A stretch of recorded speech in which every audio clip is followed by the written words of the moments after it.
Philippe Bocher, vous êtes Head of Digital Marketing, Data Research, Addressable TV and Innovation à TF1 Publicité. C'est long, mais vous avez beaucoup de choses à faire là. C'est un peu long.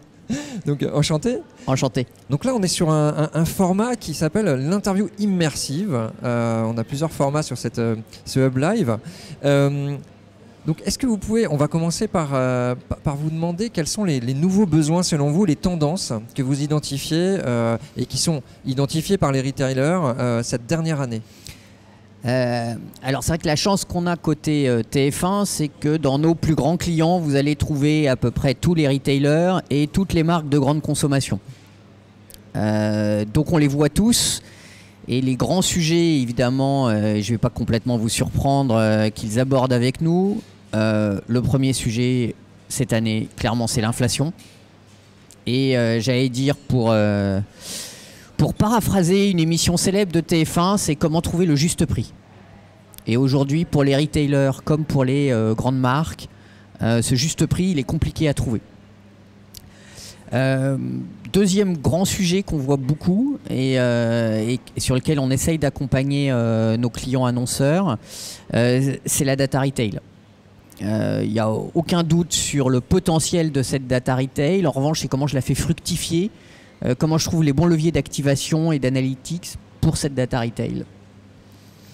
Et puis le troisième sujet qu'on voit beaucoup, et d'ailleurs y compris dans les campagnes de communication qui sont faites sur nos antennes, que ce soit sur MyTF1 ou sur TF1, c'est la RSE.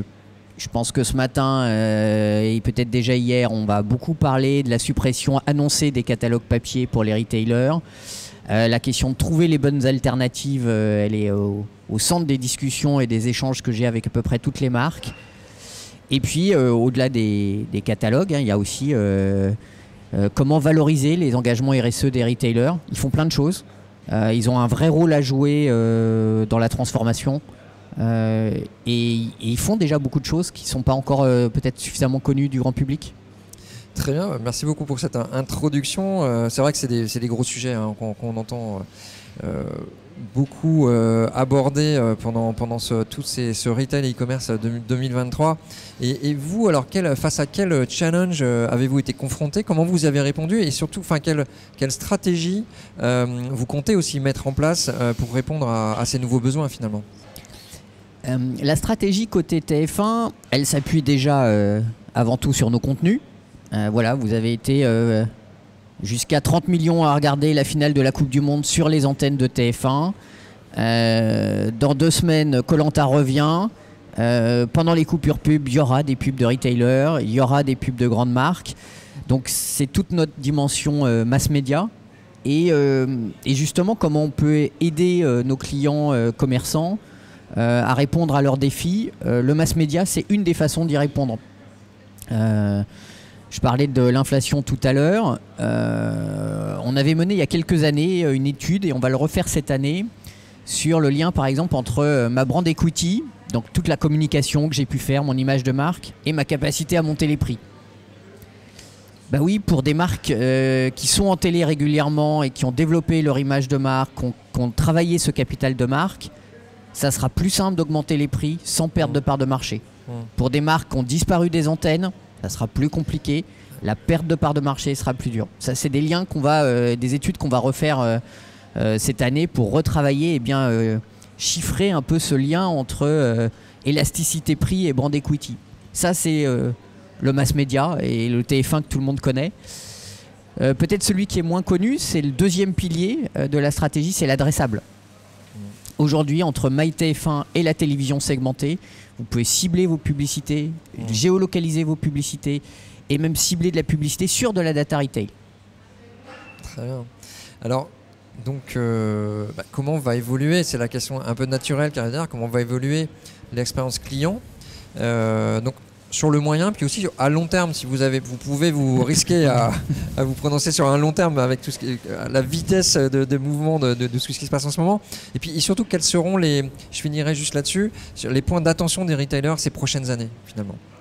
Je pense que, je l'évoquais, l'enjeu à moyen terme pour nos clients retailers et puis nos grands clients PGC aussi, de la grande consommation, c'est justement comment j'arbitre, je joue bien les deux piliers, le mass média et l'adressable, et la bonne combinaison entre les deux.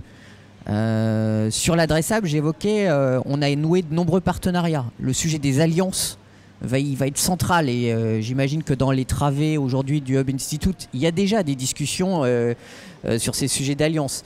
TF1 Pub, typiquement, on a noué un partenariat exclusif avec Infinity, Intermarché et Casino. On va annoncer dans les prochains jours un partenariat data avec Fnac Darty. On est aussi en partenariat avec Rakuten, La Redoute. Donc ces enjeux d'alliance entre médias et retailers, et pour nous avec une promesse forte, je disais, quand vous allez lancer votre replay de quotidien peut-être ce soir, une des pubs que vous allez voir sur MyTF1, elle sera peut-être issue d'un ciblage retail, d'une data de carte de fidélité ou de Rakuten. Donc le bon arbitrage mass média adressable, ça va être un sujet essentiel. Et puis si je me projette encore un peu plus moyen long terme, je vais revenir sur cette notion de brand equity. À la fin, ce qui fait la différence, et je pense que les retailers l'ont super bien compris, il n'y a qu'à regarder la façon dont ils ont fait évoluer leur créa pub. Les créas d'Intermarché, les créas de Monoprix, elles ont complètement évolué. C'est clair. Et pour le mieux. Et pourquoi elles ont évolué ? Parce que justement, il fallait développer cette brand equity. Comme je disais, l'attachement à une marque, l'attachement à son service, l'image que vous en faites, l'image de la compréhension que vous avez de ces engagements RSE, par exemple, c'est ce qui va faire la différence sur le moyen long terme. Et puis, comme je disais, c'est peut-être ce qui fait que vous pouvez vous permettre d'être un poil plus cher que le concurrent le plus immédiat parce que vous avez développé autre chose. Ça se justifie. Et ça se justifie. Ouais. Et puis, comme je disais, l'autre peut-être réponse et défi, je parlais de l'adressable, c'est la géolocalisation. Donc ça y est, nous, c'est un terrain qui nous était complètement interdit. Maintenant, on peut géolocaliser les publicités sur TF1, sur MyTF1, notamment grâce aux données des box opérateurs. La géologue, c'est un terrain de jeu formidable. Pour du serviciel, pour annoncer des promotions sur MyTF1, vous pouvez le faire. Travailler sa zone de chalandise. Il y a un super champ des possibles. Comme je disais, brand equity, géologue, data retail. C'est le bon arbitrage qui va faire la diff. Merci beaucoup Philippe Bocher, et puis bonne continuation. Merci. Bon hub. Merci. À très bientôt. À bientôt. Au revoir.